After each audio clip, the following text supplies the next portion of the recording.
കണക്കിന് പറയാൻ എനിക്ക് കഴിയും ഈ രണ്ടു വലിയ മഹാന്മാരെ സംബന്ധിച്ച്, രേഖാമൂലം പറയാൻ കഴിയും. ആശ്ചര്യപ്പെടുന്ന അനുഭവങ്ങൾ ഒന്ന് ഞാൻ പറയട്ടെ. അത് അവരുടെ മഹത്വം പറഞ്ഞുകൊണ്ട് പറയുകയല്ല, അള്ളാഹുവിന്റെ റസൂലിനോട് സങ്കടം പറഞ്ഞതിന് ഉദാഹരണം പറയുകയാണ്. അദ്ദേഹം പറയുന്നു, ഉള്ളാൾ തങ്ങൾ പാപ്പാന്റെ അടുത്ത് തങ്ങൾ പാപ്പ പറഞ്ഞു, ഓപ്പറേഷൻ ഡോക്ടർ പറഞ്ഞെങ്കിൽ ഓപ്പറേഷൻ ചെയ്താൽ നീ മരിച്ചു പോകടാ, ഓപ്പറേഷൻ ചെയ്യണ്ടാറുണ്ട്. എ.പി. ഉസ്താദ് പറഞ്ഞു ഓപ്പറേഷൻ ചെയ്യണ്ട. ഇദ്ദേഹം പേടിച്ചു പോയി. ഉള്ളാൾ തങ്ങളെ വാക്കാ ഡോക്ടറെ വാക്കാ നമുക്ക് വലിയത് ഉള്ളാൾ തങ്ങളുടെ അത് ഇലാഹിയായ ലിസാനാണ്, ഇലാഹിയായ ലിസാനാണ്. കാസർഗോഡിൽ നിന്ന് ഒരു പണ്ഡിത വേഷധാരി പ്രസംഗിച്ചു. ഉള്ളാൾ തങ്ങളെ മുമ്പിൽ നിന്ന് എന്തോ പറഞ്ഞപ്പോ എ.പി. ഉസ്താദിന് കുറ്റം പറഞ്ഞപ്പോ ഉള്ളാൾ തങ്ങൾ ഇരിക്കടാന്ന് പറഞ്ഞപ്പോ അയാള് തങ്ങളോട് പറഞ്ഞു, തങ്ങൾ സ്റ്റേജിലാ രണ്ടു കൂട്ടരും കൂടി നടത്തുന്ന ഒരു പരിപാടി, നിങ്ങളെ ഞങ്ങൾ ക്ഷണിച്ചതല്ലേ, നിങ്ങൾ ഞങ്ങളോട് ഇരിക്കാൻ പറയാൻ പാടില്ലല്ലോ, എന്നാ നിക്കടാന്ന് പറഞ്ഞു. അതന്നെ ആ നൃത്തം പിന്നെ ആൾക്ക് ഇരിക്കാൻ കഴിയുന്നില്ല. നിക്കട ആ നൃത്തം ഇരിക്കാൻ കഴിയുന്നില്ല, കാല് വളഞ്ഞിട്ടല്ലേ തങ്ങളേ എന്ന് പറഞ്ഞ് കരഞ്ഞാണ് ഇരുന്നത്. എന്നാ ഇരിക്കുന്നു പറഞ്ഞു, അപ്പൊ ഇരുന്നു. ആ നാവ് ലിസാനി ഇലാഹി ലിസാനാണത്. ആ നാവ് കൊണ്ട് ഓപ്പറേഷൻ വേണ്ട എന്ന് പറഞ്ഞ് ചെയ്താൽ അപകടം തന്നെ എന്ന് മനസ്സിലാക്കി ഇദ്ദേഹം ചെയ്തില്ല. ഇത് അനുഭവിച്ച സഹോദരനാണ് എന്നോട് പറയുന്നത്, ഒരു പണ്ഡിതനും കൂടെയാണ്, ഒരു മദ്രസ മുഅല്ലിം. അദ്ദേഹം എന്റെ റൂമിൽ നിന്ന് എന്നോട് പറഞ്ഞ കഥയാണ്. അദ്ദേഹം പറയുന്നു, ഞാൻ എന്റെ വീട്ടിൽ ഉള്ളാൾ തുപ്പാപ മന്ത്രിച്ച വെള്ളം, ആ വെള്ളം കുടിച്ചുകൊണ്ട് 2-2.5 മാസം കഴിഞ്ഞുകൂടി. വേദനയ്ക്ക് സമാധാനം വന്നു. ആദ്യത്തെ വേദനയൊന്നുമില്ല, ചെറിയൊരു പ്രയാസം, പിന്നെ അതും നിന്നു, റാഹത്ത് പോലെ തോന്നുന്നു.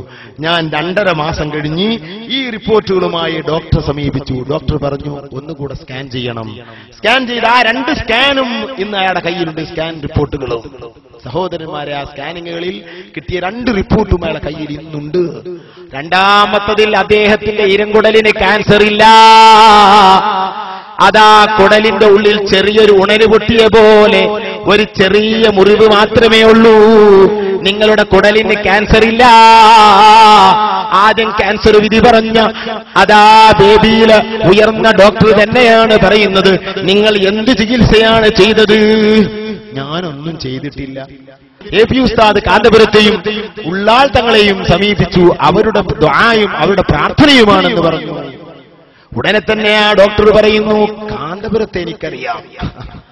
കാന്തപുരത്ത് അറിയാത്തവരില്ല, അറിയാത്തവൻ ലോകത്ത് ഏറ്റവും വലിയ മണ്ടനുമാണ്. അങ്ങനെയാണ് സംഭവമുള്ളത് സഹോദരന്മാരെ. എല്ലാവർക്കും അറിയാം മനുഷ്യനെ, ഞാനിപ്പോ അതിലേക്ക് കടക്കുന്നില്ല. കാന്തപുരത്തെ എനിക്കറിയാം, ബേബിയിൽ ഡോക്ടർ പറയാം, അവർക്കൊക്കെ അവിടെ അറിയും. ഹൃദയ ഹാർട്ട് പരിശോധനയ്ക്ക് വേണ്ടി ഞാൻ ബേബിയിൽ പോയി. അവിടെ അങ്ങനെ ഏക്കറ്റ് ഇരിക്കുകയാണ്. നിങ്ങൾക്ക് മനസ്സിലാവുന്ന ഏക്കറ്റാണ്. ഞങ്ങളോട് പറയും ഒതുപിടുത്തം കിട്ടാതിരിക്കാൻ ഏക്കറ്റ് ഇരിക്കാറ്. ഞാൻ അങ്ങനെ എന്ത് ചാലിയ മുദ്രിസ് അവിടെ ബേബി ഹോസ്പിറ്റലിൽ അവിടെ ഇരുന്നാൽ മതി. അതൊന്നും പറയാൻ പറ്റില്ല. അത് നമ്മളെ കുട്ടികളടി പോയിട്ട് ഞാൻ മുദ്രിസാന്ന് തന്നെ നിങ്ങൾ ഉത്സാഹിക്കുന്നോളിന്ന് അറിയാം. ആ വലിയ സ്ഥാപനങ്ങളിൽ ചെന്നാൽ അവരങ്ങ് നമ്മളെ പരിഗണിക്കാൻ പറ്റൂല. ഞാനവിടെ അങ്ങനെ ഇരിക്കുകയാണ്. വിളിക്കുമ്പോ വിളിക്കും, പടച്ചോനെ ദർസുണ്ട്, സെബുക്കുണ്ട്, ഇതൊക്കെ ചിന്തയുണ്ട്.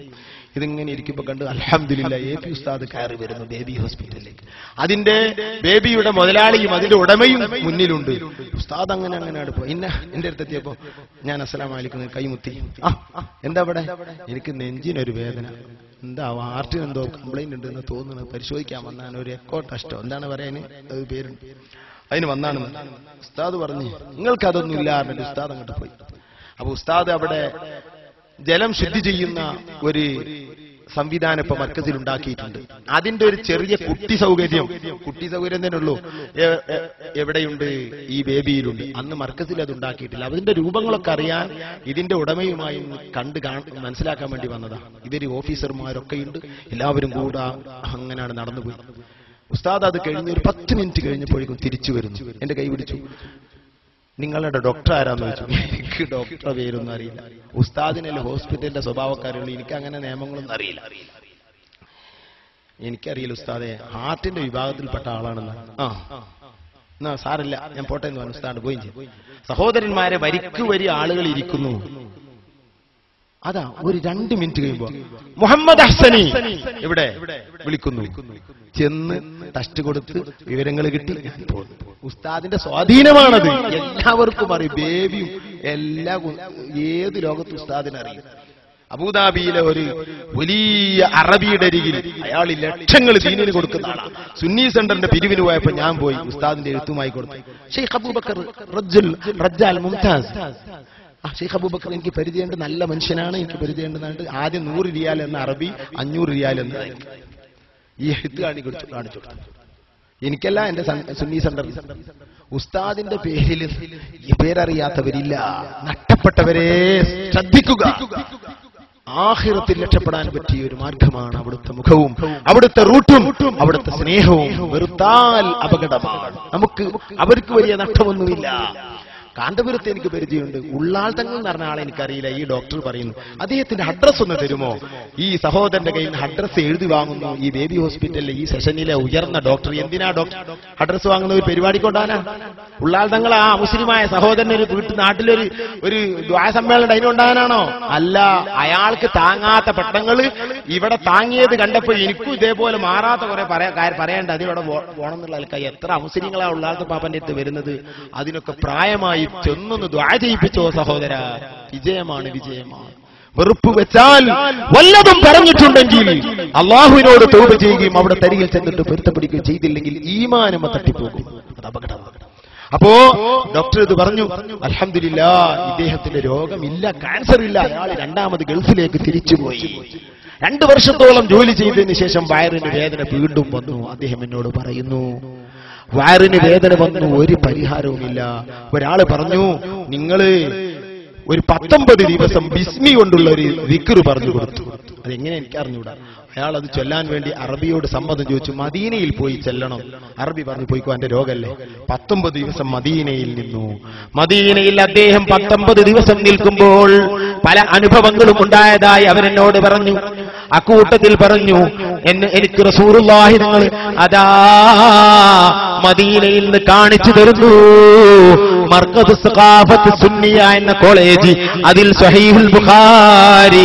സഹോദരന്മാരെ, 700ഓളം പണ്ഡിതന്മാർക്ക് ലോകപ്രസിദ്ധ ഗ്രന്ഥമായ സ്വഹീഹുൽ ബുഖാരി AP ഉസ്താദ് ക്ലാസ് എടുക്കുന്നത് എനിക്ക് റസൂലുള്ള കാണിച്ചു തന്നു.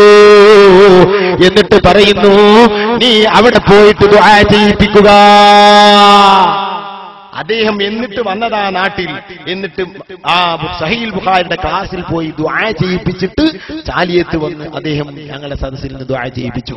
എന്നിട്ട് എന്നോട് സീക്രട്ടായി കുറച്ച് കാര്യങ്ങൾ പറയാനുണ്ടെന്ന് പറഞ്ഞ് റൂമിൽ വെച്ച് പറഞ്ഞതാ. ഇങ്ങനെ പരസ്യമായി പറയുന്ന ആൾക്ക് പൊരുത്തുണ്ടോ എനിക്കറിയില്ല. അയാളെ പേര് ഇപ്പൊ വിടാൻ പറയില്ല. വേണമെങ്കിൽ ഞാൻ അയാളെ നിങ്ങളെ കൊണ്ടയാക്കിയിട്ട് എന്റെ സംശയമുള്ളവർ.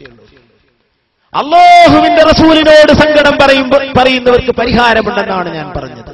നബി തങ്ങൾ പരിഹാരമുള്ളവരിലേക്ക് എത്തിച്ചു തരും. എത്ര സംഭവങ്ങൾ, എത്രയോ സംഭവങ്ങൾ അങ്ങനെയുണ്ട്. നബി സല്ലല്ലാഹു അലൈഹി വസല്ലമ തങ്ങൾ പ്രയാസങ്ങൾ തീർത്തുകൊടുത്തത്, ബുദ്ധിമുട്ടുകൾ അകറ്റിക്കൊടുത്തത്, സാമ്പത്തികമായി ഞെരുങ്ങുന്നതായ സഹോദരൻ രാജാവിനരികിൽ ചെന്ന്